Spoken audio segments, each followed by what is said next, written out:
What up, what up, what up, what up, everybody? What's going on, people? It's your girl, Karma Custom. And yours truly, Vila Funk. And you are tuned in for another episode of What's the Word? Have You Heard? Spotify podcast. And we have a very, very special guest with us today. She is the mother of the House of Jones. She is the host and producer of Vanity Hour and cast of Cabaret Brunch. Ladies and gentlemen, please welcome Vanity Jones. Yeah. Vanity, thank you so much for joining us on the podcast today. How are you Okay, doing?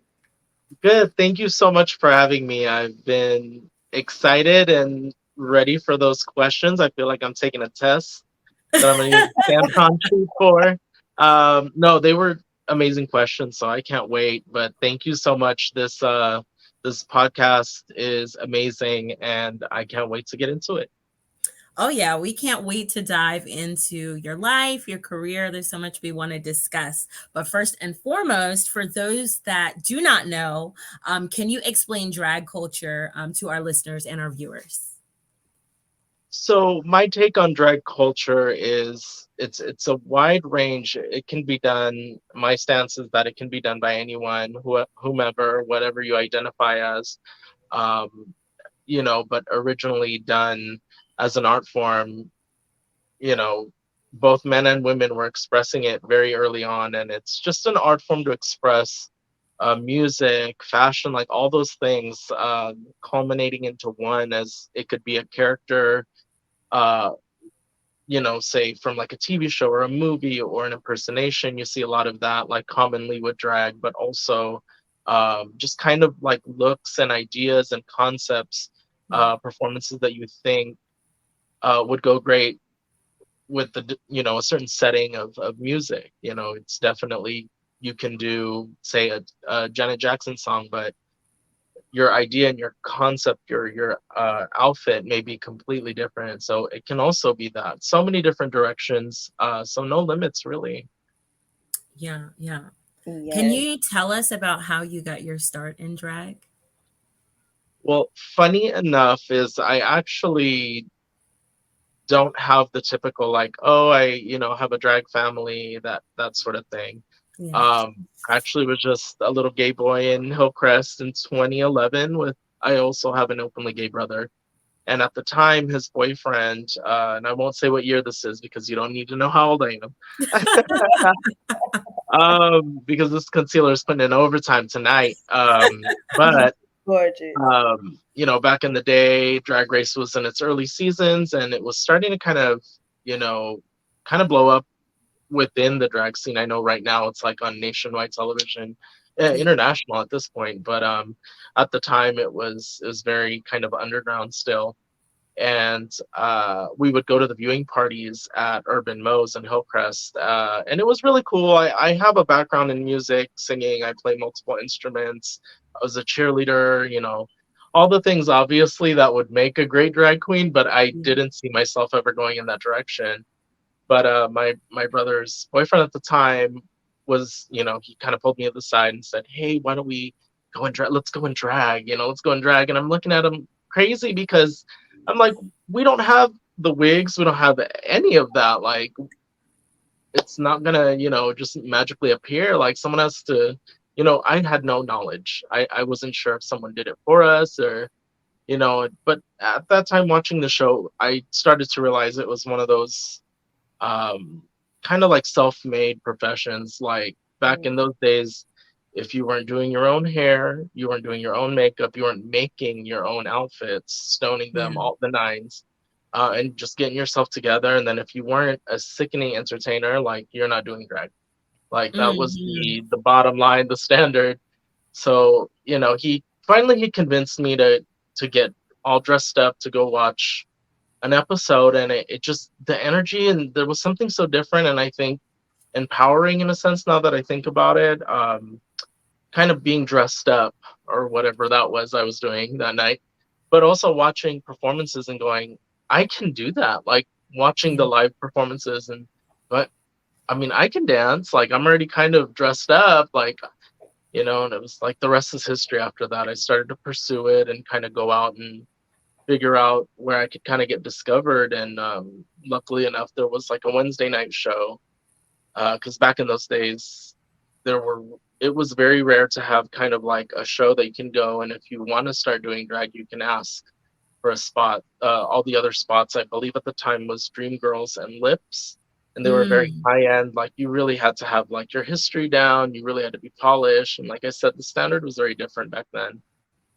So I was lucky to kind of land a couple of guest yeah. spots and in amateur competitions, and I would lose every single one.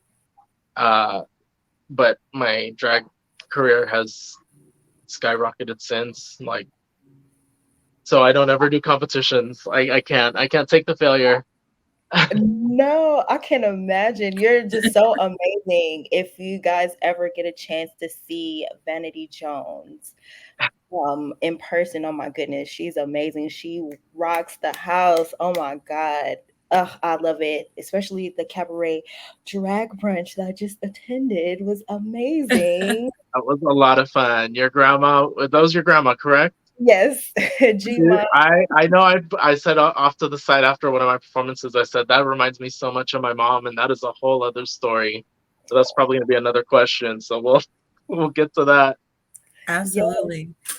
So speaking of that, we do consume entertainment way differently now than it was back in the day. It's consistently Hmm. changing. So how do you feel about the TikTok drag queen? I think it's great. I mean, any avenue to be able to learn this craft, I think is great for anyone, but to know that's available to a kid who might be discovering who or she is, he or she is, and wanting to, express it in that way. I mean, a lot of the times drag for us is therapeutic. I mean, a lot of the times we have a whole other life outside of drag. Some of us, work 40-hour a week jobs on the complete Yeah. opposite side. So I think it's great to have that outlet available. And if there's tutorials to help you get to your best, your potential, then why not learn? I mean, I wish back in 2011 I had that, but she was barely able to find a even basic makeup tutorial on YouTube. So she Yeah. had them rough days. Now, you mentioned having a musical background. Can you talk a little bit more about your technical training or how long you've been dancing? Well, naturally, I've always been the type that can't, sit in my seat very Yeah. long. I'm always moving around. I'm very even at work, I'm more very like labor intensive than like say at a desk. Like that'll kill me. I'll fall asleep. I'll think Yeah. it's nap time. But if I'm up on my feet, really like with people and working, like that's just kind of, you know, what brings a little bit of that energy to Vanity. On the other hand, I'm actually a very shy person, so hiding behind a Really? yes, yes, yes. That's I had very hard to complete believe. I had I had complete stage fright as a kid. Like I'm not even kidding you. Wow. And yeah, so I think honestly, it really is just both of those that come together. And like I said, at the end of the day, it's therapeutic. So it helps me kind of, push that little scared boy over the edge and go like, you're gonna be fine. But technical training, I've always been a dancer. I think it comes with in the genetics for me. Yeah. And then I've always been very musically inclined. Like I'm that kid that's more into like dancing and music and self-expression than be really studious. I really love the fact that you're saying you're for like you had this stage fright. So it's like every performance, you're having to conquer your fear each time, you know? There's moments where it's like depending on the song or Yeah. depending on the look and what you have kind of put together, um, it can be very like, okay, I'm ready to do this. I'm excited. I'm really ready to serve it. But there's other times, like say, for instance, for me, like if I'm doing a number that I don't ever really do, and it's a brand new look, and say I want choreography in certain spots, or I want to do certain things on certain cues, I'm like thinking of that. Then you have to think, you got to be saying your words the whole time, and then you're moving your body. So it's a lot. It's like you got to be a well-oiled machine to Yeah. really give a show. You know what I mean? Yeah. So Absolutely. Absolutely. I definitely felt Karma and I can relate to that, especially when you were mentioning earlier how you pretty much have to do everything, the makeup, the hair, creating your look, as you were telling us earlier. How was that for you on your journey, your sewing journey, I'm going to say, Yeah. of What's that your look? creative process Yeah. like? oh, I'm sorry. So that I thought your mic went out. Sorry. No. So as far as creative process, like I said, I had no other than dance and music. Uh, I had no prior knowledge of what drag entailed. I was literally just kind of watching the first kind of glimpses of what drag would be to the world at those drag race viewing parties, and seeing as how it was very like, you have to be creative and smart, witty, you also have to be crafty, you have to be all these things. And I guess being having all of those kind of those traits, I, I would say a little hidden because I never explored all those other things. Yeah. I never thought I'd ever be sewing, I can tell you that. My mom was a little bit of a seamstress. She had a sewing machine, and I just, I never looked twice at it, until drag became a thing for me, and it allowed me, once I learned the basic of the mechanics of the machine, and uh what pattern is to machine, and then and then what it becomes. Yeah. Oh, I was flying.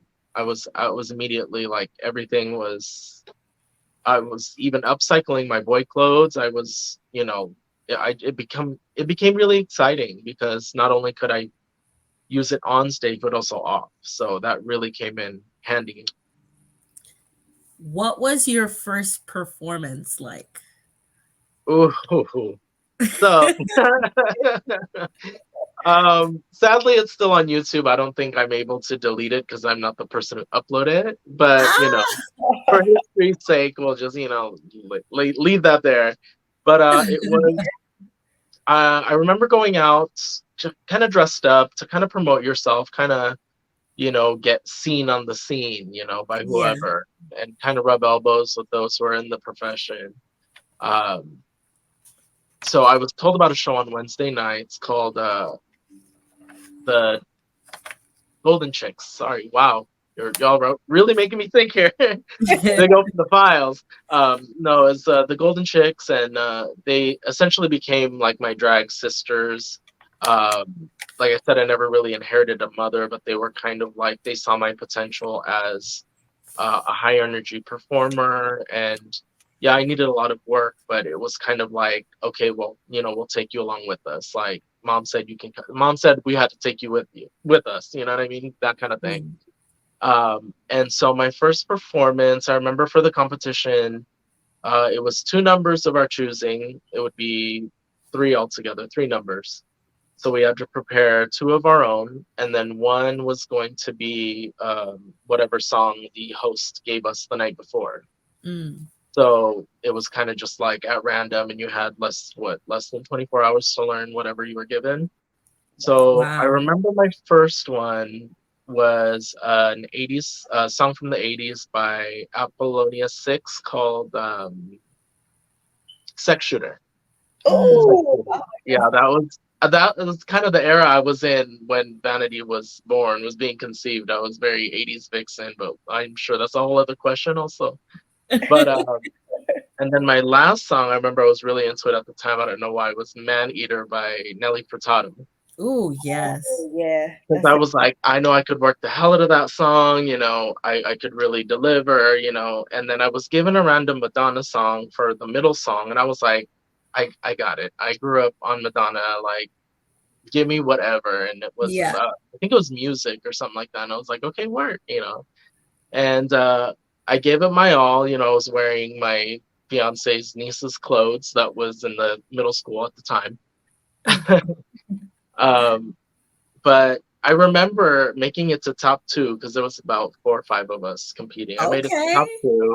Okay. top two, and they were doing the whole like give it up for this one and then give it up for this one. It's all proud applause. Mind you, I had a small group of people. It was my fiance, his mom, my brother, his boyfriend, like 4 people for me. Yeah. The rest of the audience, and it was packed in there because the other contestants brought all their people.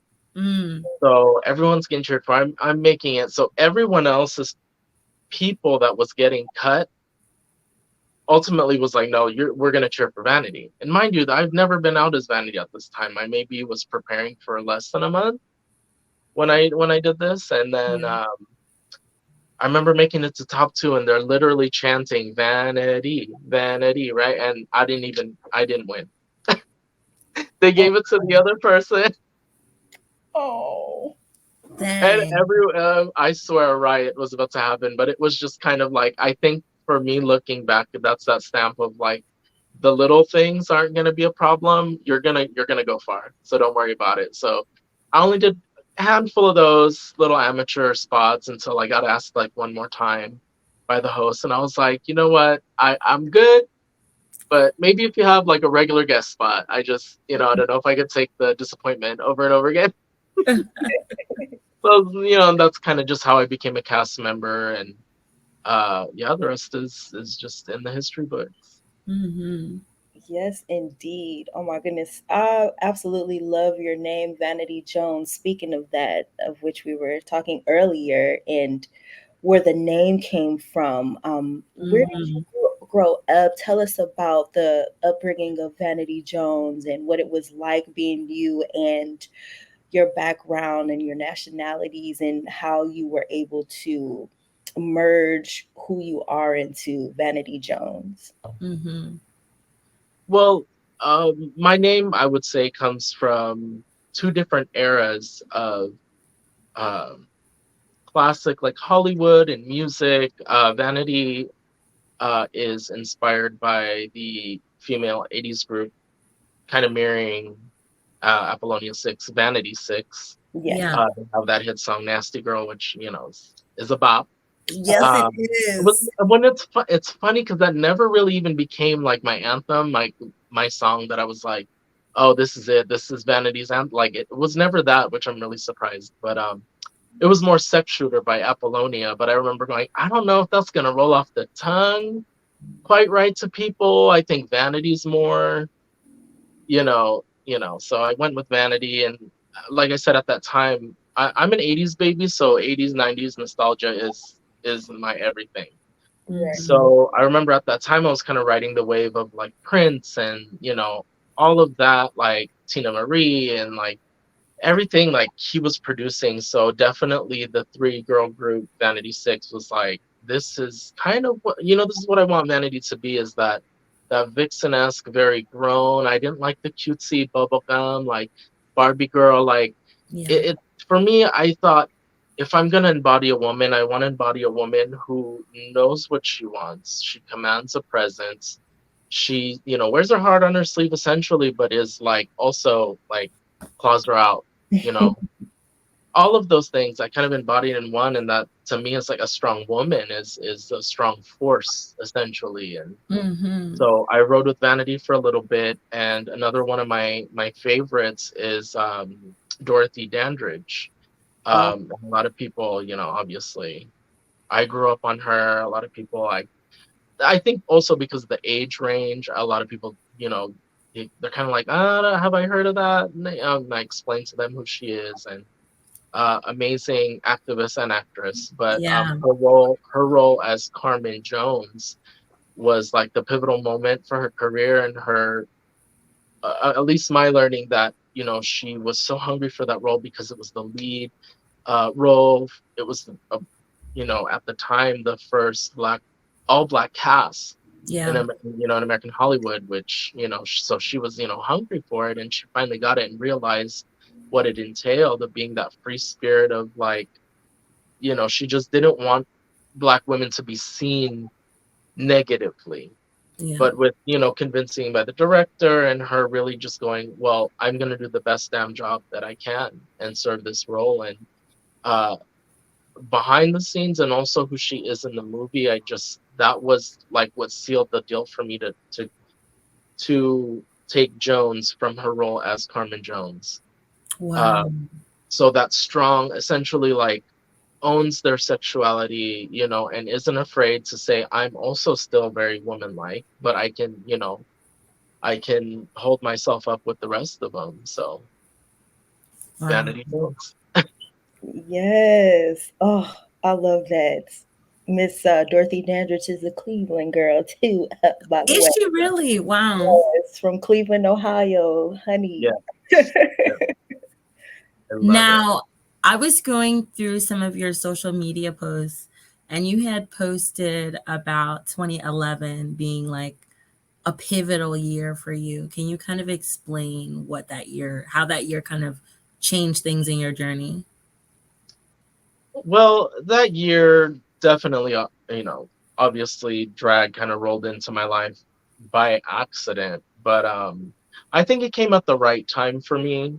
Um, I don't think that there was anything in my life that was really, really bad or really, really good. I felt a little stagnant. Yeah. So I think it kind of came at the right time to go, you're, I was just working, helping support my family, and then I didn't really see like a creative outlet. I'm like I said before, I'm very musically like motivated with Yeah. just everything. If I'm doing work, even when I'm at work and I'm not supposed to have my headphones in, I'm gonna have my headphones in.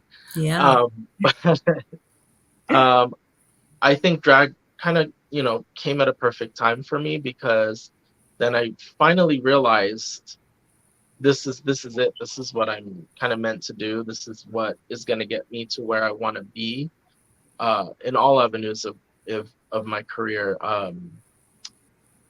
But it definitely started different because before drag, I was actually trying to get a band started. I wanted to lead a band to play, just kind of bring the sounds of like an authentic band. I think a lot of at that time there was a lot of electronically produced music, and Mm-hmm. I just love a good band when a good band can really cover something that is computer generated. I mean, it sounds amazing. So I think at that time that's what I was trying to bring back.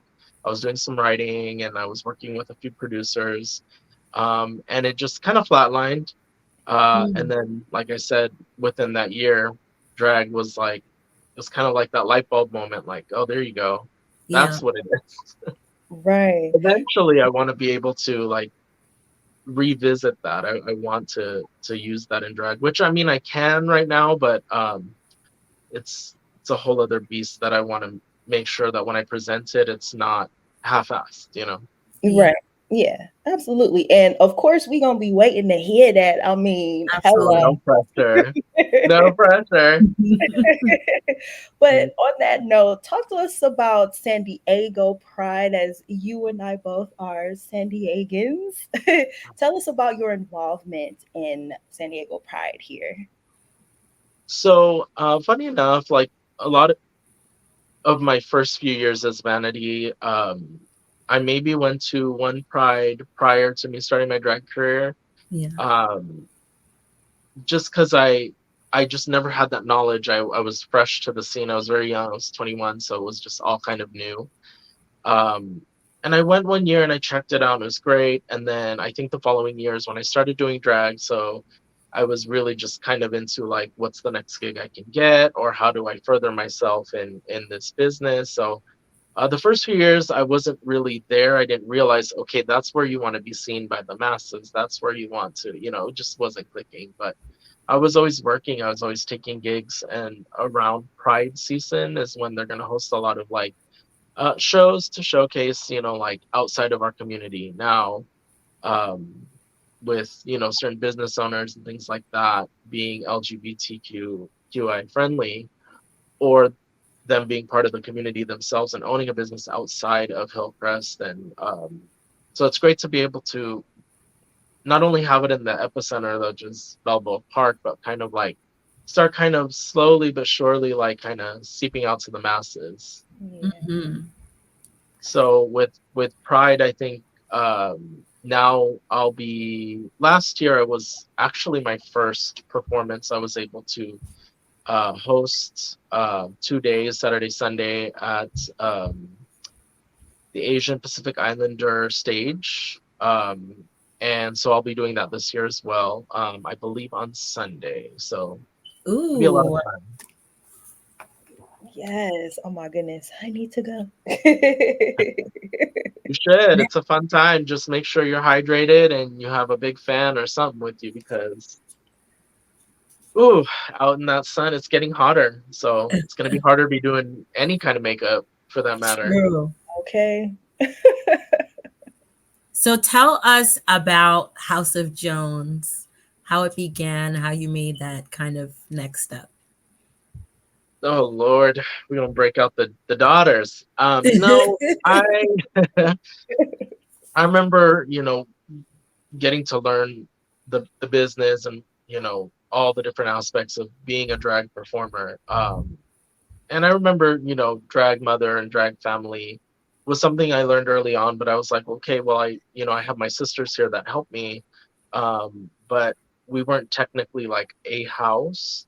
Yeah. So my first, I had a few before my current house that either they moved away or they just kind of fell out of the business and life happens.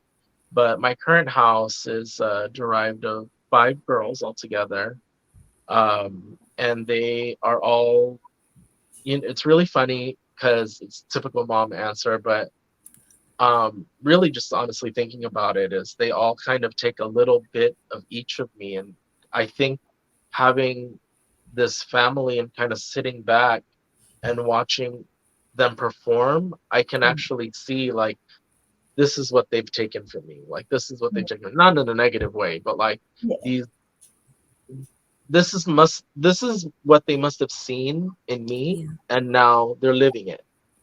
So that's like really, really rewarding. And yeah, I was just messaging the girls earlier today, and I was like, oh, I just want to bug you. Mama just misses you, that whole thing. But Oh, I think a lot of houses, it just provides a space, for young queer men and women to have a place. Like, honestly, my views on a drag house also is that, it should also be limitless. Like, if some of my drag children, as you would say, weren't necessarily performers, but they want to have that group, that their tribe. And what if it's within my house? I would never be like, oh no, like you don't do drag, you can't be here. Like it's yeah. not about that.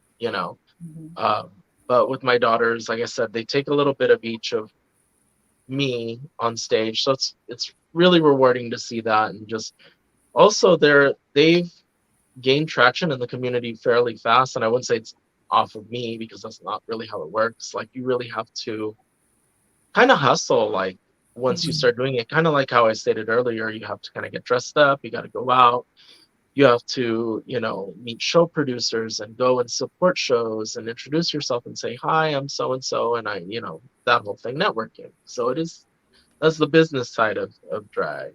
So but they have been doing a great job of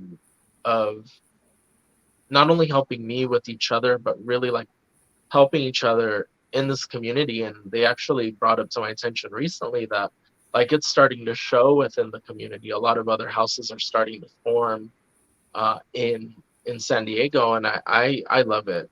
I just Mhm. think it's already hard enough to be queer, whether or not you do drag, uh, and we all know it's not always a fairy tale with our immediate family or our blood, our blood family. So to be able to provide a place for people to go is like I couldn't ask for anything else.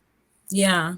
Oh, there's nothing more important than the family that you create. I've always believed Mhm. that. And Yeah, just, I feel like those houses are like, it's like a safe space, Mhm. for you to just be yourself. Like everybody needs their tribe. And when you find that tribe, when you meet those set of people that bring out the best in you and allow you to be yourself fully, there's no greater feeling. yeah, yeah. I agree. Yeah. Now, how long have you been hosting Vanity Hour? And tell us a little bit more about what the show is like. So I started that show in 2017, maybe mid to late 17. Definitely pre-pandemic. And I used to actually I originally hosted it. It was a full circle moment for me. Because by the time I got the Vanity Hour, I had been a few years in the game, so I've performed a little bit of everywhere, and I kind of it was like the perfect time as far as who I was in the community and then what I could become after this show. Hmm. Um, but 2017, it was hosted at the Rail, and it was a great space. And um, I originally kind of wanted the concept to be drag meets like the old school, like the Viper Room in Vegas, very exclusive. It's like mixes in, a little bit of cabaret, but like freshen it up with like new school stuff. And I really had more of uh like a tightly produced show at that time, but it's trying to get people to come in and kind of making sacrifices as far as like budget. It's like everyone has to be paid. So it was a lot of changes made to my original concept, but how everything rolled out, the queens that I ended up having as my original cast members, they all did amazing job. And um, we were able to bring in like a bunch of different people from all over. I've had comedians, local and out of town comedians, Wow. amazing burlesque uh, performers. One of which I want to give her a little shout out if I can. Of course. Her name is Jezebel Thunder. She's based out of LA. If you guys ever get a chance to watch her, like, there's not a lot of people that I'm like, if they're that's something that inspires me. Like that's what I want to exude on stage. Jezebel Thunder is the real deal when it comes to burlesque, and she is a beautiful black woman. So she's such an inspiration, and I love her. I can't wait to have her back. Hopefully, we can have her on a show so you guys could see her. Oh, Um, yes. Yes. but yeah, I mean, with the pandemic and everything, it kind of took like a side street down a dark alley a little bit. But we're now on the other side. We're on the other block, but we're doing great actually. The current bar that I hosted at Number One on Fifth has been amazing at really catering to what I had there and being able to bring as much of it to their stage as well. So I big ups to them. Hmm. Oh yes, man. I have been there. And honey, the Yeah, DJ yeah. got the hits going. And oh my God, you gotta go. Like it's hands down. Y'all come to San Diego, make And you sure. want to know why? You want to know why is because he's from our age range, and Yeah. that's a whole other conversation. That was a whole Uh-huh. other day. But this last month in June, we had our show. I told everyone, okay, have a good night, drive safe, and stay and take pictures with the girls. Like, come say hi, mingle a little bit, and then I had the mic, and Miss Avalon, one of my drag daughters, Miss Yes. Avalon, look over to her, and I go, watch this, and I turn and I go, play Nuck if you buck, and he goes, got you. It was on. I was the only one knucking and bucking because ain't nobody was ready to fight. Oh, Vanity, they don't know. I feel like they don't know like that. That is Everyone like it was like it wasn't even playing. Like these kids, only Avalon, and she was doing a little two step to the side. I said, no, all right, I'm gonna dance by myself. I don't care. I'm gonna throw right. elbows in this bar by myself. That part, that part. Well, speaking of that, Nuck, if your book, tell us about any messy situation you've been in or witnessed Hmm. being a part of the drag community? Well, it's crazy. I'm just really blessed that at this point, um, I haven't been too physically harmed. It hasn't been too crazy for me to take care of myself or to be in situations where there's help nearby or whatever. Yeah. Um, but I have had a couple incidences where I was leaving the bar. I was by myself. Of course, I don't ever recommend that, especially leaving shows. So I was leaving by myself, and I had stayed in drag after a show, and I go, I'll just I'll change in my car before I drive off, just to be a little bit more comfortable. And that was the original plan. So it was already 3 in the morning. This was in Hillcrest. It was next to the Whole Foods, and I was taking my clothes from the front seat and I was taking it to the back seat. And of course, if you know Vanity Jones and you've seen what she looked like over the years, she's got curves and swerves in all the right places. So that always got attention. And at this night, it wasn't the best attention, but a couple guys pulled up behind me, and they were trying to get my attention, and I was like, okay, well, this isn't, I guess we're not changing. I guess we're going straight home. Mhm. And then they get out of their car, and I was like, we're definitely going home. So I just get in Mm-hmm. my car and I drive off, and I'm going down University, trying to get to the 805, and they follow me all the way to the freeway. Nuh-uh. Yeah, yeah, that's one. Once I had parked. Oh well, I was parked in the right place. It's just the parking lot was super small. So in the bigger clubs, when there's multiple events happening, like parking is limited, and that whole thing. So I was asked to do a show at one of the clubs, and where my car was parked, it was blocking another, like, the club had rented equipment from I had a third party, and they were picking up all the Yeah. extra staging and all that kind of stuff. And I guess my little Kia was, blocking them. And they kept sending someone in to make an introduction on the mic and say, if you drive this car, you're needed in the back. But they kept introducing it to the people out in the show. And I was already in the dressing room. I already had Oh, packed my stuff, and I was like, I was gonna go out. Usually I get my check, it clears, and I bounce. I go home and I get into bed. mm-hmm. But I was like, I don't have work tomorrow. I'm gonna go hang out with my girls and see who's out and about. I don't ever get to do that anymore. And um, long story short, they never called backstage. If someone drives this car, you guys should probably move. And I was like, well, I'll meet everyone at the bar. So I go out there, and these two guys are like pissed. They're pissed that they had to call a tow truck because they were going to tow my car. And I was just like, oh, sorry. Mind you, I'm still done up. Like, I just Yeah. got off the stage. I didn't even change into flats. Like, I was still wearing my spiked heel boots.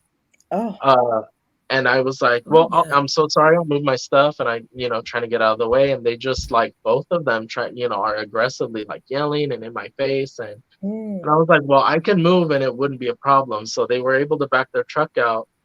But what they did is they also had their own vehicles. They had big trucks. So they pretty much sandwiched me behind the bar in the alleyway, so I couldn't get out. And then they both were like, you need to move, and all yelling at me, cussing up a storm. And I'm I'm an Aries. I'm going to bite back if you find me, especially in that That situation. says it all. yes. And I was just like, I am like, because I give the same energy I get. Yeah. So if it's getting aggressive, I'm like trying to tell them, like, I can't get around you guys' car. You guys are trying to tell me to leave and I can't, Right. kind of thing. And I remember it was escalating so quickly, and I was like, I'm gonna literally fight two guys in full drag. I made sure all my rings were on, though. They may not have been Hey. real, but they were all on. Nug if you bug, They boo. they Yeah. exactly, they Yeah. were about to You find better out. They were don't about to play find out. with her. She will So I mess remember it was getting really loud, and meanwhile all that is happening, but at the same time I know there's residential behind the club, so I'm like, oh my god, is someone gonna call cops? Can someone come break it up? Like, Yeah. nobody. Like, and I'm in full drag. Like, if you blinked you might could tell not a woman, but you know what I mean. Like, and so I remember seeing all the the go-go boys, who are these big muscly guys, that haven't even gone on for work yet. They're just waiting backstage. They're all like staring like, "Oh my God, what do we do?" And I'm like, "Y'all just gonna let them?" Help. Like, that's Yeah, crazy. like come Okay, so through. I guess that's what we're doing, you know? And I will never forget this, but the manager at the time, she was the only one that ran out and had to push me back into my car. Mm, Wow. And I tell you, the power of black women. She was a yeah. black woman also, and she came out. I give her a shout out, Lenora. I love her. She had pushed me in my car, and I'm immediately like, if I'm with anybody in that situation, if it's my friends or anybody, I'm gonna want to make sure they don't get hit. So Yeah. she Yeah. she's Yes. trying to push me back in my car, and I'm trying to get in front of her to make sure she doesn't get hit. So we're kind of doing this a little bit for a second, and I was like, okay, I was trying to make sure, okay, their energy is like on me and not to hit her, because that's where it just would have been a problem. Yeah. Um, and so eventually she gets me into my car. She's like sitting on me at this point so I wouldn't get out. And a glass bottle shatters on my windshield because they threw it from their truck that they were in. They had blocked me and they blocked me. He walked all the way Wow. to his truck and threw it and it shattered. And I thought it hit her. So, oh my God, I pushed her out of the way and it was a mess. It was a mess. Eventually, like, I was able to leave and they were still trying to, like, follow me to the freeway and block me on the street. And I left. Thank God I drove a Kia at that time because I said, skirt, skirt. I was out. Do you carry like some mace, some pepper spray, taser, like Right. just in I case you No, got to I get need butt? to because I've ever since it's funny because my fiance is usually always with me at performances to record, and nothing ever happens. And Yeah. those two times, it was when I was like, no, don't worry, but just stay home or it'll Hmm. be fine, don't worry. Like, and I'm calling him. I get home, I remember I'm like in tears, but I'm like, when you're so mad you want to hit something, but you're crying at the same time. That Yeah. was me just like popping off every nail, like this is, like taking everything. I was mad. I was mad. And every time I told them, I go, every time this happens, I always say, I need to carry a bat. I need to carry something. Yeah. And, luckily this happened prior to the pandemic, all of that stuff. Like there was a few other things, but I mean, it wasn't ever too serious. Um, but I haven't experienced anything like that since the pandemic. There has been other occurrences in the community that have been scary. There have been shootings, and one of them was a friend of mine who was walking home from that same bar, and he Wow. was shot and robbed. So Wow. yeah, That's very scary. yeah. Was your But friend and did your friend end up being okay? yes, he actually he couldn't walk for a while. Obviously, was shot in the back of the leg, and Oh my then gosh. but he survived, and he's doing great. He's back on his feet. I always make sure to check on him. Um, but yeah, he's good. I just think when things like that happen, it's just a wake up call to just be more of a community and to protect each other. You know what I mean? Mhm. It can't just be, oh Mhm. that's not my business. And yeah, sometimes it's like, I mean, that's how I grew up. If it didn't have anything to do with you, that's not your business. But being a good Samaritan is doesn't cost you anything, Yeah. and you know what I mean. At least to check on the person if they're okay, like so being in those situations where no one checked on me, it's like I'm not going to turn around and just turn the other cheek when I see someone else in the same situation, anybody for that matter. Yeah. Yeah. Well, we want to ask you a fun question. Okay, If your clothes could talk, what would they say? stop making chaps. No, I'm making chaps. Stop making chaps with bell bottom. Stop making them to the side. Stop making them to the front. No, I've told Vila this before. Also, is when I started to learn how to sew, there were certain things that I always wanted to learn. Mhm. That once I accomplished learning them, it was in every print. It was on Yeah, every yeah. costume. It just became every single piece. If I had every single piece of Versace print fabric, you would see it's either a chap, it's a jumpsuit, it's never a dress. If it is, it's a short little dress you can dance in because she's always wearing chaps or something. No, but I think I don't know what that is. I just once I really conquer something that I'm like, I love it. I want to see it on everything. Yeah. Mhm. Yeah. Um, Also, they'd say, we're tired. We're tired." Some of them would be saying thank you for hemming us. Um, and everyone collectively would say thank you, Vila, for showing me how to use a serger. So Oh, Hey. we're here. We're here. But on that note, what are some of your fashion inspirations over the years and even like currently? um, God, like I like anything from like glamour to like I see. I don't know. This is just a really indecisive type of answer because I like anything from like glamour, high fashion, like uh contemporary stuff, like all that kind of stuff. Excuse me. To anything comedic, very camp, um, dark, any type of stuff. Like that's how I am with my drag. I try to be as versatile as possible. So as far as what, Mhm. I wear, I try to make sure that that's, different, minus making that one thing in every single pattern or color, you know, um, just really being able to be versatile with what you wear. Yeah. I think that's the key.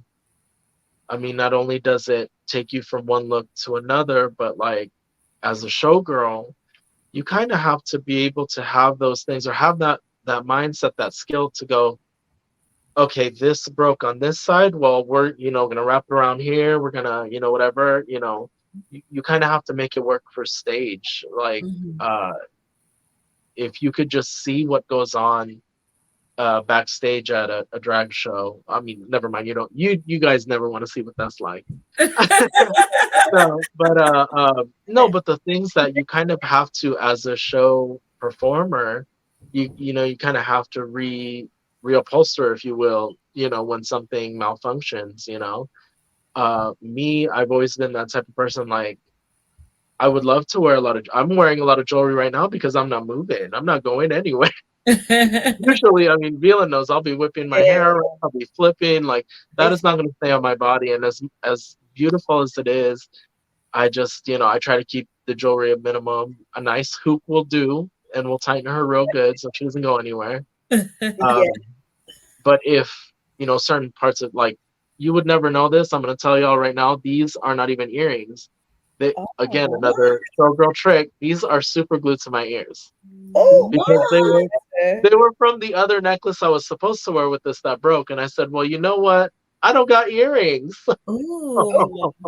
See, that's what I'm talking about. Like just improvising, making it work. And I Yeah. feel like a lot of people aren't familiar with that. That's what I love about you, Vanity, is that you come from the, I guess it's old school. I don't know what to call it, but we have to be everything, you Yeah. know? You have to be self-sufficient for sure. Mhm. Because not, I mean, if at all, can these clubs, can you imagine having six performers in your cast in what could only, backstage be accommodable for three, plus they have their luggage, and if they have any props, could you imagine like going, okay, well, you guys are allowed to have your whoever's going to do your makeup, like that's another two three people, and then Oh, there's yeah. setup. It's like you have to already come painted, you have to know how to make sure your face doesn't melt in the summer, like just a lot of things you learn Mhm. in this business that, you know also with the fashion side of things, like I said, these are from a broken necklace. Or I'll take like the centerpiece of like a necklace, and if the necklace or the chain breaks, it becomes something on my hair. Or if I have my hair pulled out back and up, it becomes something that I just put right here, depending on the aesthetic or the color. And that's the fun thing about drag, and that I think everyone can take with them. Really, like hair trinkets are great. Why are we wearing them? Mhm. Yeah. Exactly. Throw it at her, she'll catch it, eat it up, and spit it out. Like, Exactly. boom. Exactly. You got to glam up every day of your life, even when you don't want to. Hmm. Now, when the lights go down and the curtains close and you take off that drag, Who are you? Who's the essence of you? I am tired. I am so damn tired. She's hungry, a little moody, but if she gets something to eat, she'll be fine. No, honestly, like I said, like when I was younger, I was very timid and shy.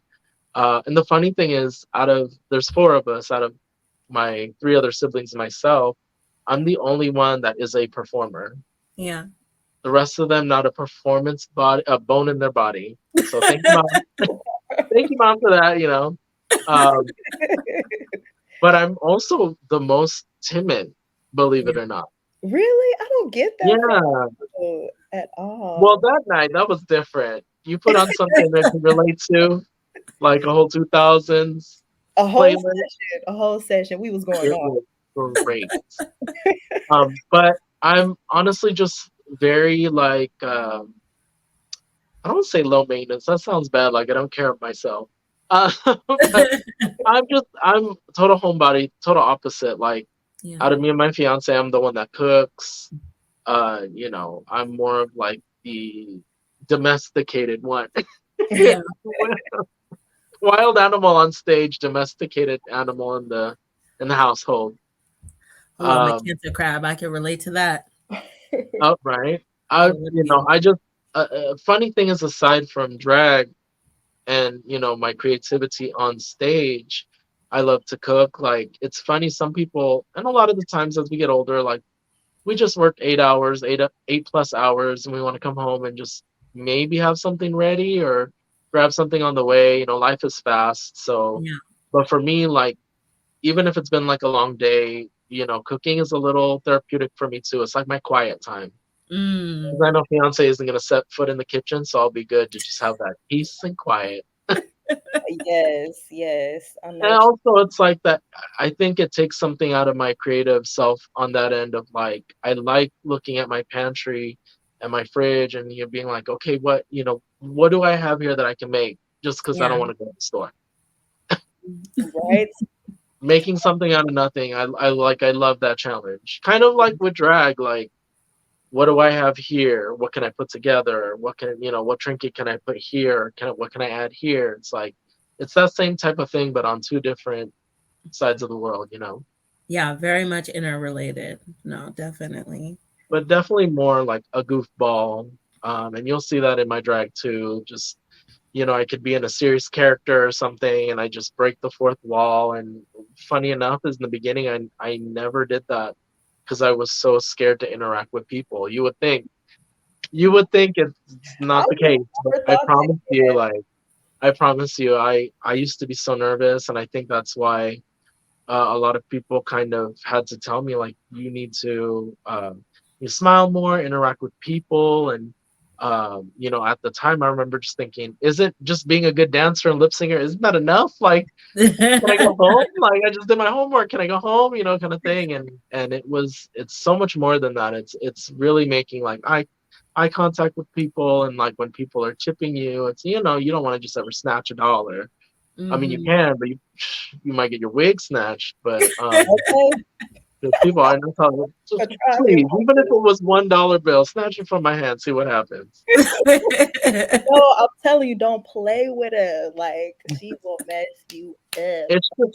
It's for me. I can kind of sense that too in the audience now, having done it for so long, seeing who's like, oh, it's their first time, so they're a little bit reserved, and then you kind of like, I have my little qualms. Like I Vila, you probably saw it on Sunday. I kept like taking dollars, and that's the vanity signature. I'll check a Yeah, dollar, I'll put it in here. I'll check a dollar and kind of give them that like, just a dollar, like that's or I'll sit there and I'll act like I'm out of breath. yes, I remember Um, that she, too. Oh my goodness. I'll be Love. like, I didn't land that move, so she's just gonna stay down here, like down in the depths, so she's ready to get up. So her knees said, nope. Girl, them knees be saying her age where? Like, I've got this. Like No, you're they're desperate. They're desperately yelling, collagen, collagen, please. I can't Osteo Biflex, please. I hear you, but you are such an inspiration. You are a bright light. And I hope you know that in all of the love that you give. And I hope you receive the love that you are and the love that you give. As you're such a beautiful person. Mhm. And I hope that in your heart and your soul that you have an idea of what type of legacy you want to leave behind. We would like for you to share with us like what gift you hope to give with your legacy. Um, Honestly, what I would love to leave behind is, that's I knew that question was on here, and I was like, how am I gonna answer that? No, honestly, just leaving behind kindness and Yeah. a sense of will to fight, even if you don't feel like there is. There's always something, and if not anybody else, yourself. Mm. Like I said, drag is, I don't want to give like that cheesy stereotypical answer like drag has saved my life. And not to discredit anyone that feels that way, but I think like what we were saying earlier, it came at a right time, because prior to myself, my mom was an entertainer. Mm, Back in the day, she actually had her own all female group in the Philippines that did a lot of dancing and film appearances in what would be their Hollywood in the Philippines. Yeah. And in the 60s, my mom was asked, she was the leader of her group, and they were asked to tour Vietnam and entertain the troops there.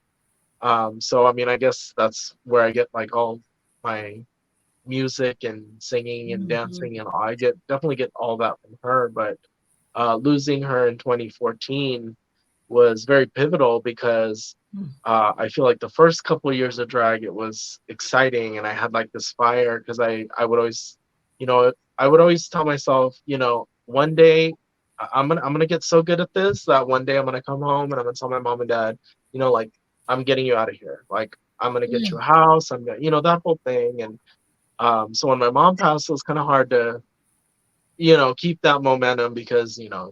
there was, to me, it's like the flame had been blown out. Like, what Mm. was even the point, kind of thing. Yeah. And, but my mom's spirit is strong. Like, I totally believe that because as soon as I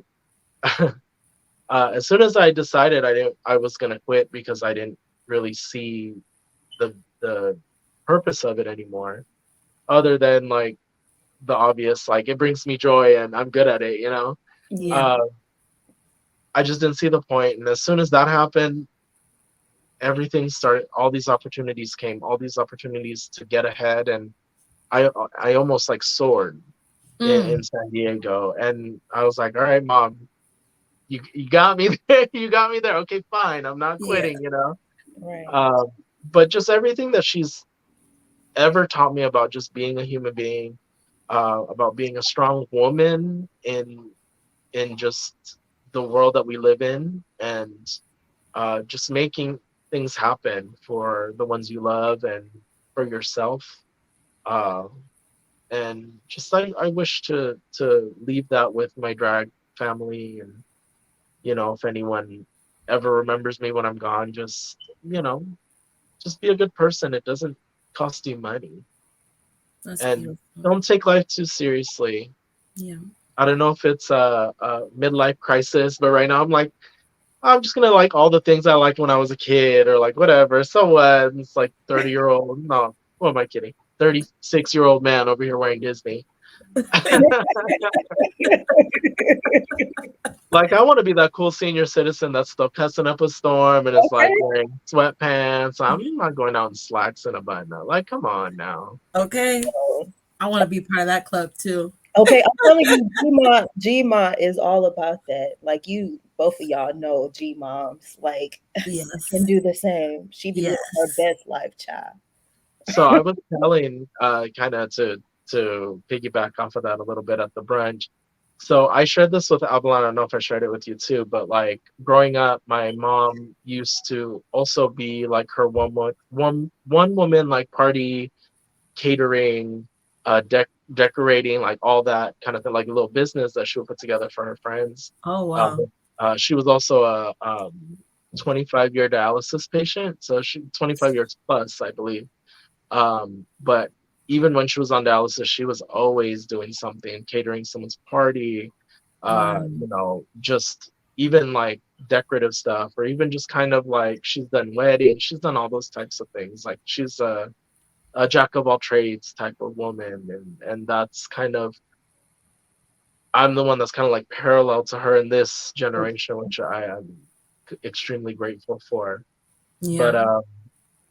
so when I was younger and I would go to these events with her, there would always be like DJs and dancing, and I always knew because I know how my mom was. She was like the party starter. Also, she was like, "No one's dancing. Well, let's get people up and dancing. Like that's why we have Oh, I love DJs." that. But you know what I mean? She's very that person. She always had to be that person. I was like, like as a kid, mind you, prior to drag, I was like, no, I don't want to dance in front of these people. I don't know them. They're probably looking at me all crazy. Like, and people are just as shy and as scared as I was. But I didn't know that. I was just like, it's awkward. They're not people I know. So my mom would always grab me by the wrist and, come on and dance. And I would not like. Me and my mom were like this when it came to dancing, but I just didn't want to do it in public. Like, Yeah. you know what I mean?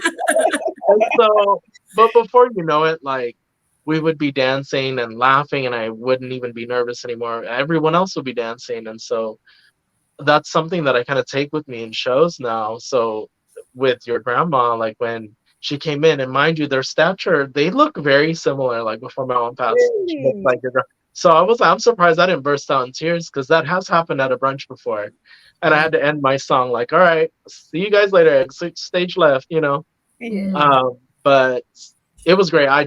It was more like light, and their energies are very similar. So that's why I was just cracking up. So Oh, anytime that happens on stage, when I pull up people to dance with me, or it's very reminiscent, and it's become a lot easier to do. I remember the first time it happened, the lady looked identical to my mom. wow. Wow. And Oh. she was someone who I would end up becoming really good friends with. It was her mom. She brought her there for the birthday. Mhm. And I didn't even see her because there was so many people standing in the back. And she's a short little Filipino lady. And I'm doing my number, I'm doing the whole thing. And then I make it all the way to the back. And it was like a movie. The people in the back just kind of did this. And she was standing there. She starts dancing. And I in the video, you can see like I look back at my fiance, like, do you see this shit? Like, do you know what's happening here? Like a couple times I look back and I was like, okay, zone everything out. She just wants to dance to you. It's her birthday. She just wants to have a good time. You do your job. But it was just so like I was having flashbacks in that moment. It was like happening in slow motion, but fast forward at the same time. It was so crazy. And I remember my brother and his two daughters were in the audience, and uh, they were in the back, or so I thought. And I Mhm. remember that was happening. I think like internally I started having like a panic attack because it felt really real. Yeah. Mm. And this had been a few years after my mom passed, like couple 2 3 years. And I remember I immediately looked to my right, uh, and I see my nieces and my brother, and I was like, okay, thank God the music is done. And then I was dancing with her, and I stopped, and then she went like this. She blew me a Mm. little kiss, and I turned around so fast, and I ran.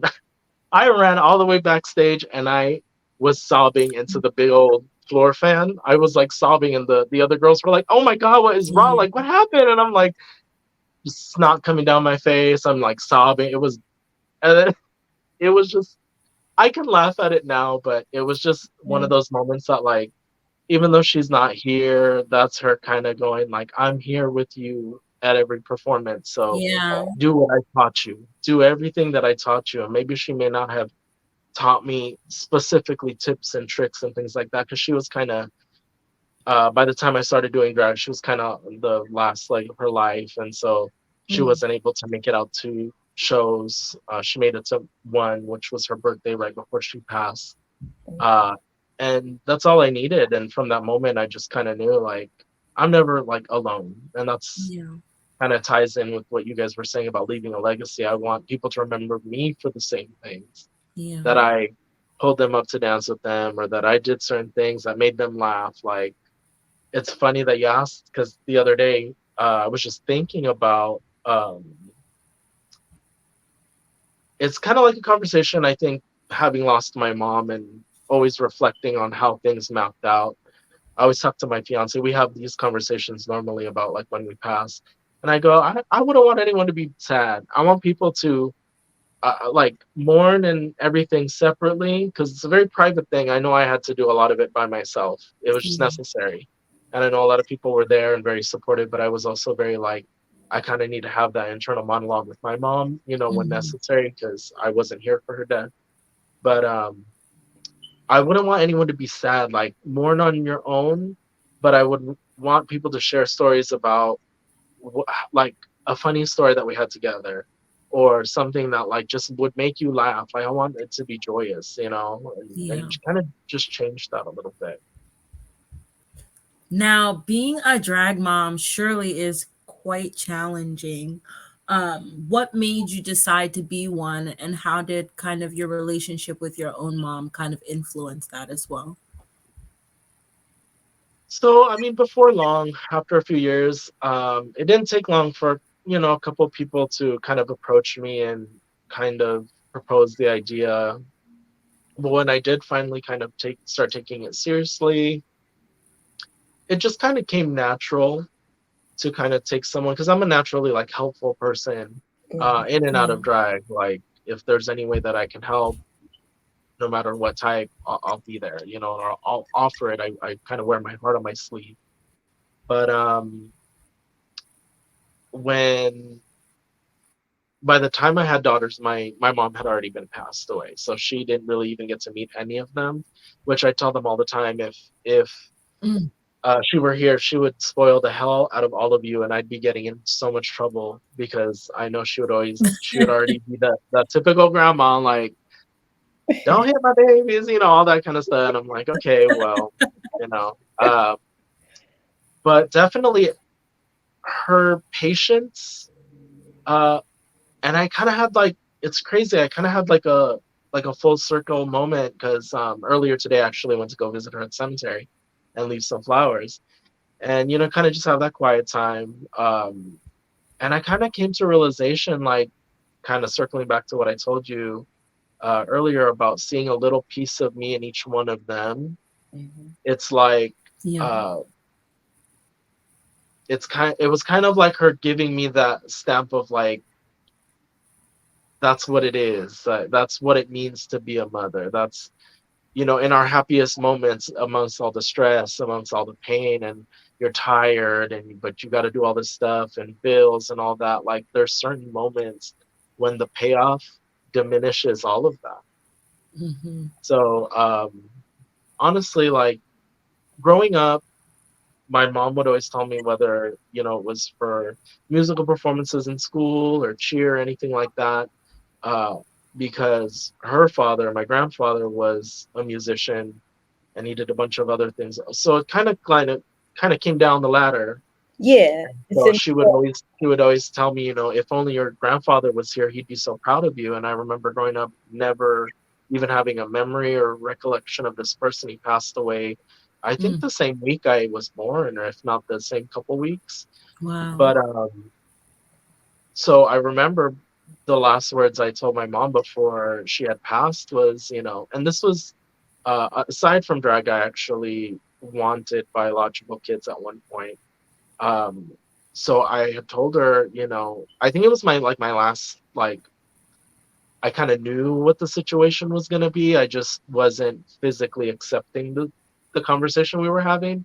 Yeah. But I told her, mom, I don't want any of my kids to grow up like that. It wouldn't be fair because I'm the youngest out of four, and I go, it wouldn't be fair to turn to my kid and say, if your grandma was here, she would just be loving this. And then they just, how do they react to that, Hmm. And, but, life worked out the way that it did. But it's funny because then I'm saying that now to my own drag daughters, like, my mom would totally love this. Like, it was, it, in her zone of like entertainment and what she did as a young woman back in the 60s. Hmm. So how, on that note, and this is beautiful, like just explaining like how like it's in your blood, the music and performing and putting events together, and being a mother, a drag mother is so wonderful. How important do you believe support is, and who do you depend on? Mm-hmm. Well, support, I feel like my stance on anything um, is love and support should come before judgment. So, Mm. when you see someone hurting, the energy the energy may not always be I need your help. Please help me. But when you can read, someone's energy, the way that they're doing something, it can also be a cry for help, even if it's something aggressive or, whatever. I think support, or even just to offer it, or at least to tell someone I'm here, that means a lot, because you Yeah. never know who it can affect when it needs to take effect, you know. Mm-hmm. Um, so immediately, like, I would say like support is goes hand in hand with like love, and just like, I know it's hard to do, but when you see someone needs help, like, you just help them, use your best judgment. Right. What's Indeed. your definition of happiness, and are you happy? My definition of happiness, that's a good question. I would say, well, I would say my happiest moments is when I'm performing, when the energy level is high, when I see people smiling, when I see people laughing, and I'm just full of, like, I could be tired. I could have had a week from hell, and I haven't even gotten a day's rest. I've been sewing every day after work since the show, but when Yeah. it's showtime, it's go time. You know what I mean? And so for me, I don't think about the fact that my feet hurt, that I have gotten zero sleep, that I have two, three more numbers, and the dressing room is hot, and Mm-hmm. this and that. Like, when I'm out there and I'm dancing and I'm performing, that is, to me, I don't know, just that's what brings me the ultimate joy. Um, because everything is worth it. All the sacrifices that you make. I think being happy is when you realize the fruits of your labor, and it may not even be that you're a billionaire or that you're the most successful, whatever. But it's, for me, it's literally the little triumphs in life, Yeah. because that's what's gonna keep you on that road of, like, keeping a clear mind, of like getting to the next step. So recognizing every triumph, in your life, I feel like, is the best type of like happiness, because you're able to move forward and not dwell on the past. Vila, ask our fun question. Okay, okay, okay. So we got Fun a scenario question. for you, or whatever, right? So let's say that you at work, you at your 9 to 5, right?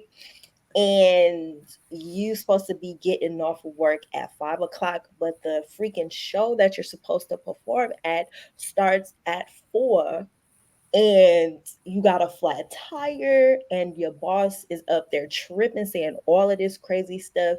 You lost one of your paddings for your look and everything, and it's just a hot mess, child. What do you do? What would I do in that situation? Mhm. I I actually have had nightmares of these types of scenarios. I'm telling you that I don't have nightmares about ghosts. I don't have nightmares about monsters or zombies. I have nightmares of, I get to the gig, I don't have no pants on. Uh, I come there and I'm shaved, no makeup, like,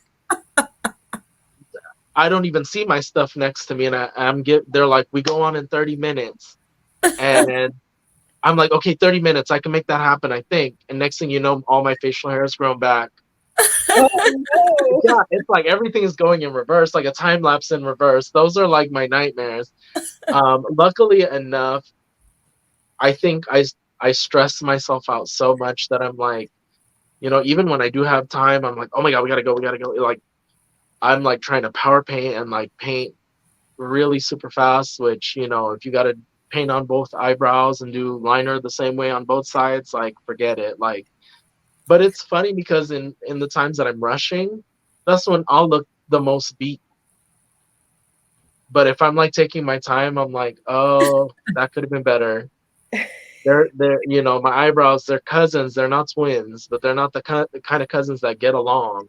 So we gotta make something where wear a bang the whole show. You know what I mean? Like, Mhm. but if given that scenario, I mean, there's just like I said, there's so many showgirl tricks and tips that you're like, okay, well, if I don't have my padding, I'm gonna wear some poofy, belted up. You're gonna have a slim waist. You're gonna be a little, ballerina. Like there's just certain silhouettes you can change. I mean, and now that drag is, well, not that it's just been entering this realm, but there's been bearded drag queens that are Mhm. more gender fluid, so they'll have Mm. the facial hair, they'll have like a beard, but they'll be beat just as much as like anybody with the face, and it works, and it's just it enlightens two different things. So I mean, just being it's like I said, it's important to be versatile because when you're thrown an obstacle, you can at least go, okay, that I got that I can work out that I can do that I'll do that.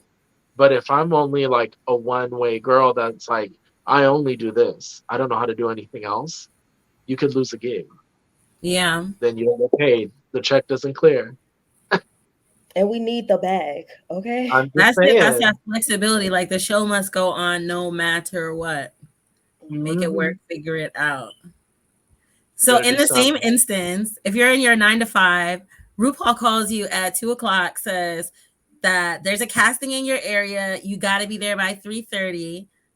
Boss says if you leave early again, it's a wrap. No more bag. What do you do? Do you stay at the 9 to 5 or do you say screw it? We go into this casting.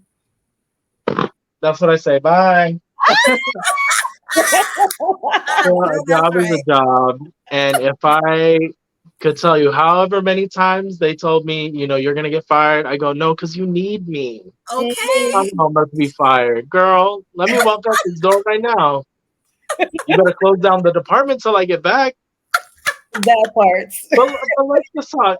First of all, if RuPaul called my phone, I'd be like, "What do you mean audition? I already got the part. If you have my number." Hello. Period, period. So I'd be like, "Yeah, bye 9 to 5. I gotta go. Yeah. Now, do you This have granted, any? this restaurant management is cute, but RuPaul just called, girl. What do you want?" Right, right. Do you have any up and coming projects that you want people to know about? Well, like you guys stated earlier, I have the Vanity every fourth Thursday of the month at number one on fifth. Um, I'm constantly uploading or trying to be better about uploading constantly content for all like on my TikTok and my Instagram, things like that. But I do have a few gigs out of town. I will be going to the Sassafras Saloon on the Strip in Hollywood. It's actually a haunted saloon uh, Wow. What? that they host burlesque and drag. So I'll be performing there at the Pop Tart Drag Show on Saturday the 8th. And then I have a brunch in Escondido at the Good Omen, and that place is a lot of fun. Their food and drinks are really really good, so I'm excited to be back. And they got money up there, so take all Okay. the Republicans' money, Yes. Okay. Right now. give it You all. mentioned Instagram. Give them your Instagram moniker. So my Instagram handle is official underscore Vanity Jones. You'll see my little Filipino sleeve top with the floral. You'll see it's the only drag queen with the name Vanity Jones. But also Facebook and TikTok, it's under Vanity Jones. So you can find me there too. Oh, yes. Y'all heard it first. Official underscore Vanity Jones. We do want to play a special game with you before Yes, we let you go. do it. Um, this game is called Basic or Baddie. So, with this game, we have a couple celebrities. I think we have about 7 or 8 celebrities in two different outfits. And we're just going to decide, do we prefer them in their kind of more basic look, or do we prefer them in kind of that baddie look, that va va boom, 100% on stage? All So right. let's get into it. Here we go.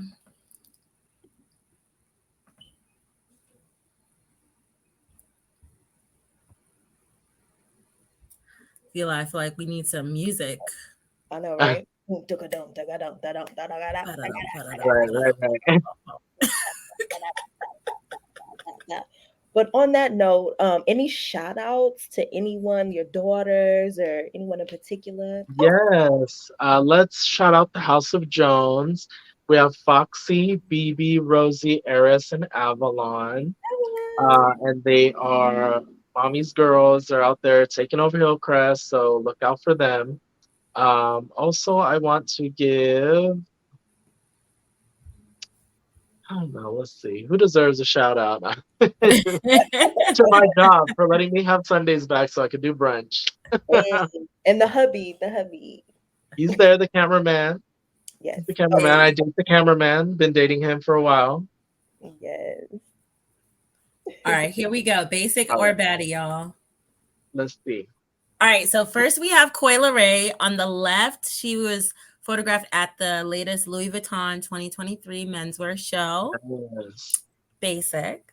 Then we have Miss Coyle Ray on the right, performing at her Rolling Loud 2023 performance. So which do we prefer? Koi as a basic or Koi as a baddie? You know, as the crop top and jeans, it is a little basic, but I feel like I'm gonna be that girl that's like, early 2000s. It's a little bit of a serve, but yeah, it is Mhm. basic. Like I feel like I don't know, maybe this is just the showgirl coming out, but just having a little bit more zhuzh to it. You know what I mean? Mhm. Yeah. I personally prefer Koi basic. I feel like it's very much who she is Uh in her huh. like best and most comfortable element. That look on the left, like that's her. I don't get me wrong. I do like her when she dresses up and gets dolled up in her, her baddie looks. But I feel like her essence is that basic But look. not everyone can pull off that like sex appeal in Oh the yeah. grungy, like you know what I mean? It's a certain type of the performer that can do that. 100%. Yeah, I agree. I agree absolutely. I mean, she's given like I run this town, what's up? Like Ah, Yes. show day. Yes. right. Ooh, let's see who's next. Okay, so we got SZA. We got SZA on her SOS tour. So she's doing the baggy sweatshirt, the kind of loose fitting pants. Then we've got SZA at the Grammys, snatched. Basic or baddie? I like the baddie look. Me too. I like it because it shows her essence of, just being that curvaceous woman, but it's sexy, is very grown, and it's not like trashy. You know what I mean? Yeah. It's a sense of elegance with that hint of like sexuality in there. And I love that the hair can carry both outfits. Oh yes, You that know what I part. mean? I love a person who can do that with their hair and just their hair is their staple, so everything else goes around it. I definitely agree with that. What about you, Vila? Absolutely. I don't know. The one on the left side, like I love you, sister, Scorpio sister, but the left side, I'm not rocking with it, girl. I don't know. This dress is like not hitting for me. But the right side, SZA Grammys, yes, hands down, that's gonna be the winner for me. Yeah. On to my girl Aaliyah, RIP, love her Oh forever. Oh, right gosh. there. Got her rocking the classic Tommy Hill figure on the left. And then we have her rocking her look at the MTV VMAs on the right. Which side of Aaliyah do you prefer? Basic or baddie? The look I prefer is not on here, but if I had to say, her Queen of the Damned look all the Oh, way. yes. I'm Oh, sorry. That's gonna have to be in the sci-fi horror fiction genre. I mean, we Oh, yeah. love Aaliyah, honestly, and this is from our generation, so we know better than these children out here. Mhm. Um, that Aaliyah has been one of those few people that can go from one or the other, has gone from one and the other, Yeah. and Mhm. is able to pull it off with such style, grace, and just like it was so bad when she did the streetwear, it was ah. And then when It she was so dressed it up, sexy. she Yeah. became that essence of I am a woman Yeah. and I am very, taking ownership of it. Oh, R.I.P. Aaliyah. Yes, R.I.P. girl. What about you, Karma? Give us. What about Aaliyah? That's my girl. She's the only one to me that can rock either one and it'll still be hot. Mm-hmm. Whether she's rocking her basic or like that's hot to me. When she was rocking the crop tops and the baggy jackets and the baggy pants, like I was out of the stores trying to find me some baggier pants, trying to Right. Eh, get the boys we underwear all so I could were. have my brief rim showing. Like Right. she she made it cool to be a tomboy, and I was a big tomboy growing up, so she made it You know cool. what I also loved about Aaliyah was that when she did the street clothing, like the real urban side of things, it was always clean. It was Mm-hmm. never like dirty or dingy. Like, some girls can pull Yep. that off, but it was always clean. Yes. Yep. Like, not a hem out of place. Mm-hmm. Even if things were baggy, they were falling on the right shoulder. Yep. She definitely wore the clothes, not the other way around. And Exactly. just what you said about SZA too about the hair, like the hair carried through every outfit. And look, it can be dressed up and it could Yep. be what she gives. Mm-hmm. Absolutely. Baddie on both sides for me. Yeah. I mean, it ain't Yeah. no basic here like where. No, no, not at all. RuPaul. First of all, there is no basic outfit I I will was ever gonna find say, RuPaul wearing. This is the most basic I will find RuPaul, and that Like was at the ever. Met Gala 2019. Yeah. yeah, she don't do basic. Mama At Ru is all, not at a basic all. woman. Um, Um, honestly, she's always serving glamour, and that's the thing. If people aren't too familiar with the show, is that a lot of this stuff, a lot of the fashion, the trends, the dialogue, the lingo. When we say certain things, when we're saying, you got to serve. That doesn't mean, oh, let me get up and drag every day of my life, or let me yeah, always put on a lash, or let me, what that comes from within, and that's the great thing that RuPaul is teaching the masses that you can be feminine, you can be masculine, you can yeah, be whatever you want, but you serve it 100%. You serve your best self. So yeah. I think that's constantly what Ru does. So it's always a baddie look for Rue. V, do you agree? Period. Okay. And period. Oh my God. Hello. Like, Also, I want him to call me at my 9 to 5 so I can quit. So I'm trying hey, to Rue, RuPaul, go you ahead, I'll heard. go see yes, me. yes. Shout out to you, RuPaul. Like, oh my goodness, Vanity Jones is it. If you ain't Yes, know please. already, hello. Like, Stop playing. look, You heard it first. Just I saying. am. Auntie Megan the Stallion, she's had such a style evolution too. So like that's her performing on tour on the left, and then this is more recently at the Oscars after party. I love How that do we like hair. our Megan? Basic or baddie? I'd say baddie. I like the baddie look. I love the dressed up Megan. Like, there's nothing wrong with because she's another one. And I think a lot of the female rappers are starting to, or they've been for a while, Hmm. um, or always for that matter, have been like, when they do like the same thing with Aaliyah, when they do like the street, the hood, it's always a clean look. It's Yeah, never just like in the street dirty. It's yeah, always like and now I think with the new girls, Cardi and all them, it's starting to become conceptual. It's starting to meet high fashion like this. Like high fashion and rap has hmm, always been like a thing, but I think it's starting to come back to that again. Because I mean, when the late '90s, early 2000s was a Versace, and Hmm. everyone was wearing it. You know what I mean? And I mean, we were kind of going down this rabbit hole that one night with Vila's like. Then they had like the whole like Asian wave, and everything was like yeah, silk and Yes. everything. So I love to see when girls can switch it up. Um, but I always love seeing women glammed up. Mm-hmm.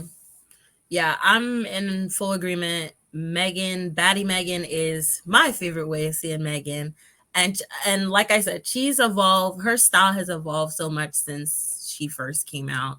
And I Mhm. think she's finally reaching like I don't know, maybe it's like her personal and career are finally in alignment Yeah. because I feel like when she was first blowing up like she had just lost her mom too.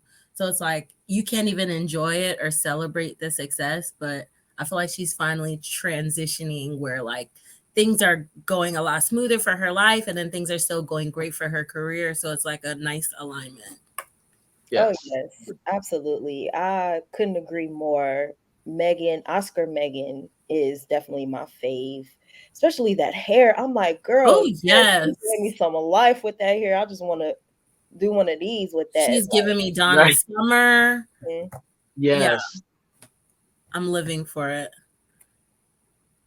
And let's see who we got next.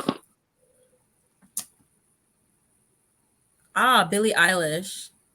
So Billie Eilish is usually very tomboyish too. Like Yeah. if you go to the left, oops, on the left we have her at the Swarm premiere, and then on the right, completely glammed up for the Met Gala. Um, I like seeing her done up. I'm gonna say Yeah, Baddie. I don't know about it because it also is non-conventional. Like you yeah, don't see it's not like a ball gown and it's not stoned out. It's literally all black chiffon. And it's see-through, so yeah. that's kind of like another thing. It could be risky fashionably to make it look more high fashion than trashy, you know what I mean? Uh, Mm-hmm. when she is done up, it's nice to see. It's nice to see because I feel like it's actually kind of cool to see a lot of these artists that do one over the other, or they start out one way and then they're Yeah, like a little bit they're heading towards like glamour in like their peak. So yeah. it's always really cool to see that and see the comparisons, but batty mode for me. And it's not too far off. It's giving goth glam. Like I Hmm. I love it.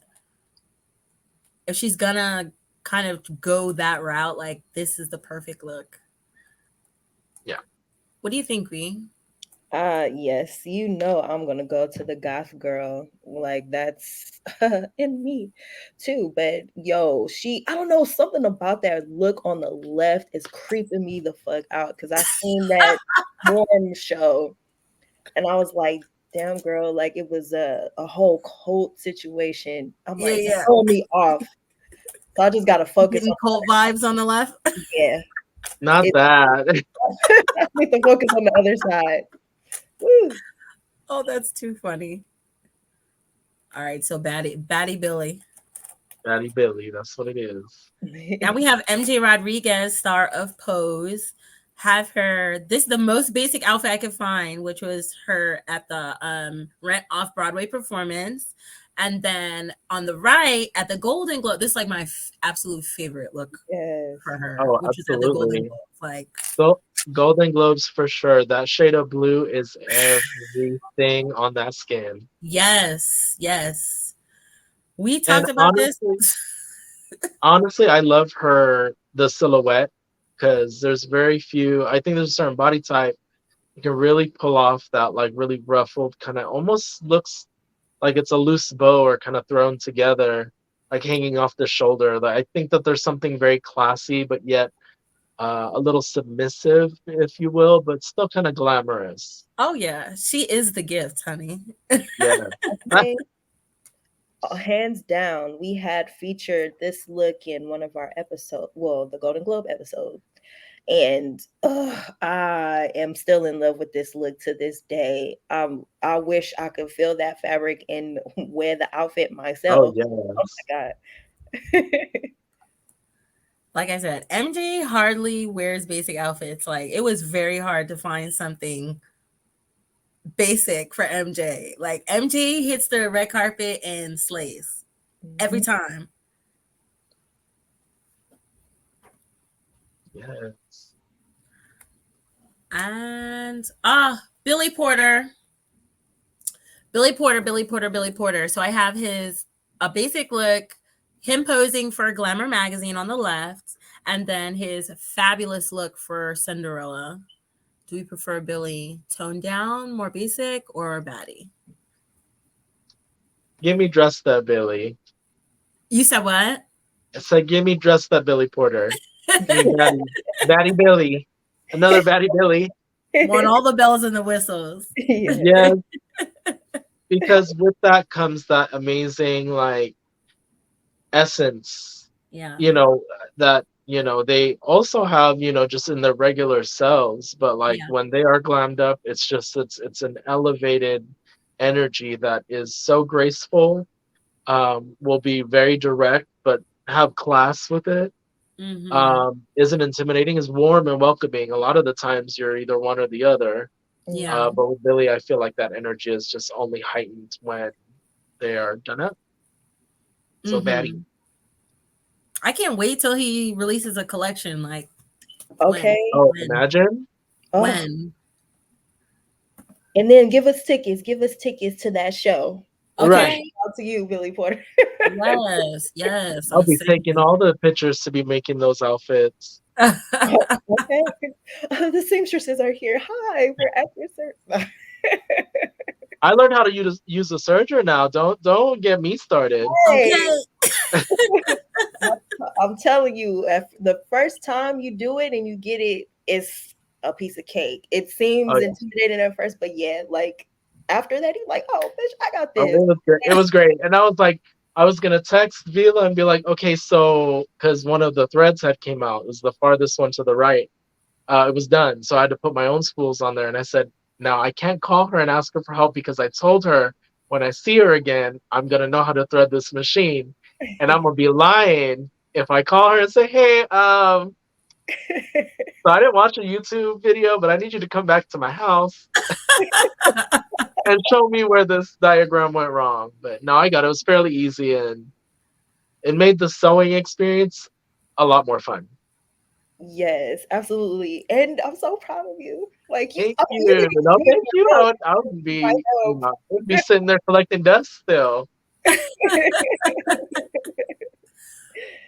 We just Yes, want to thank you, Vanity, for your time today and just being able to be so open with us, sharing your journey, sharing your experiences, the things that you've been through, and just your whole evolution is very much inspiring. And like you were talking about your legacy, leaving that legacy behind of kindness and how you treat people and people remembering and having those positive memories about how you influence them. I think it's so important. We love you here at What's the Word Have You Heard podcast. We hope you'll definitely come back on the show. Keep yes, us in the please. loop what you got going on, because your light is so important. It's so important, and Oh, we hope you thank you continue to so much. shine. Well, Absolutely. thank you so much for having me. It's been an amazing conversation to have, and your broadcast is. Went back and watched a few episodes after you guys have asked me to be on it. So, I think what you guys do and to spread the word of beautiful Black culture is just like we need more of it. Give us more. Give us Mhm. more of the fashion. Give us more and give us more to be inspired by.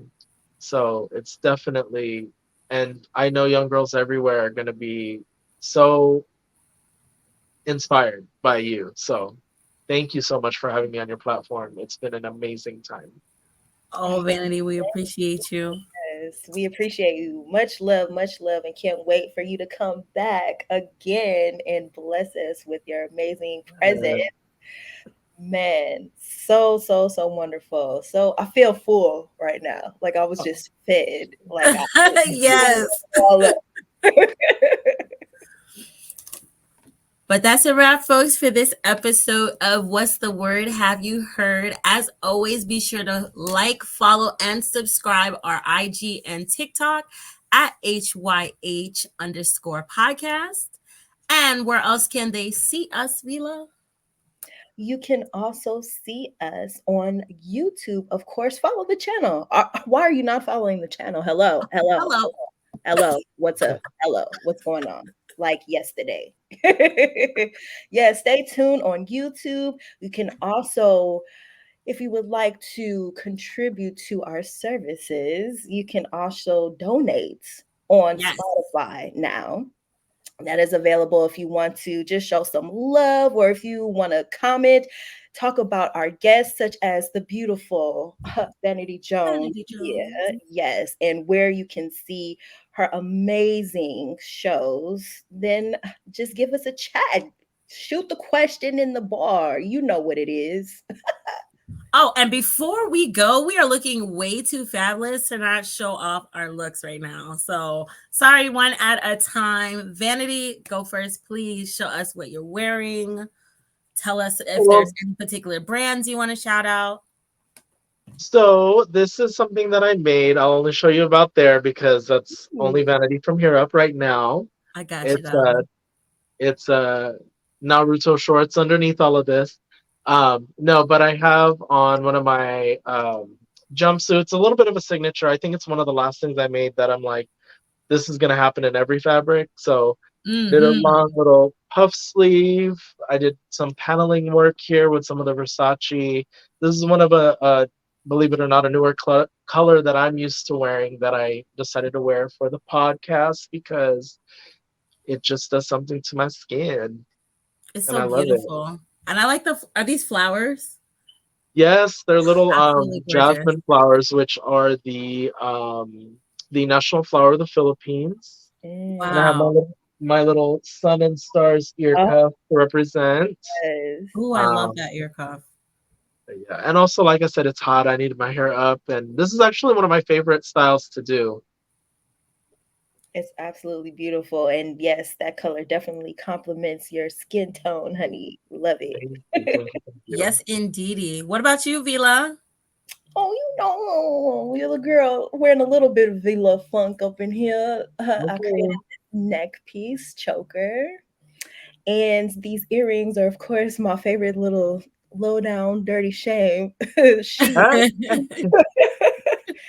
And the hat here is definitely from a good friend of mine, Bria. She has a hat collection where she has multiple different colors. I will put in the description where you can get it, but she's Yes, the please. designer of this hat, and the shirt is from Shein too. I'm just Listen, it's showing giving Bruce Glenn. ah, out. Soon as I saw you, I was like, Bruce Glenn vibes. I love all the right. colors. Thank you. Vila said, "Meet me at the farmers market." How about that? Hey, Okay. Organic. Period. right. But what about you, Karma Custom? Oh my goodness, I'm in love with this Okay. neck piece. I am wearing some of the jewelry that I shared with our viewers for the flea market finds post on IG and TikTok. This is a full on collar necklace. Got Yeah. my cute little brooch I found as well. I could not wait to show off this beauty. Just clipped it to my little pink slip dress. I'm feeling kind of Barbie this month. In my all pink. And I do want to show these off as well. These face earrings. I don't know if you guys can see Ooh, these. Maybe this one. ooh, Yeah, it's beautiful. so So pretty. these are one of one as well. And I found those as well at the flea market. God, I love a good deal. Yes. Oh yes, I love I love that. it. I love the color. Oh, this is everything. I got this So, one in this color and in navy blue, and I cannot wait to wear them. oh my gosh. I So love But it. as always, guys, comment, like, subscribe. Let us know, what do you think of our looks? What do you think of this episode? We definitely want to hear back from you and the viewers. And we thank you guys so much for joining us once again for What's the Word Have You Heard? Until next time. bye.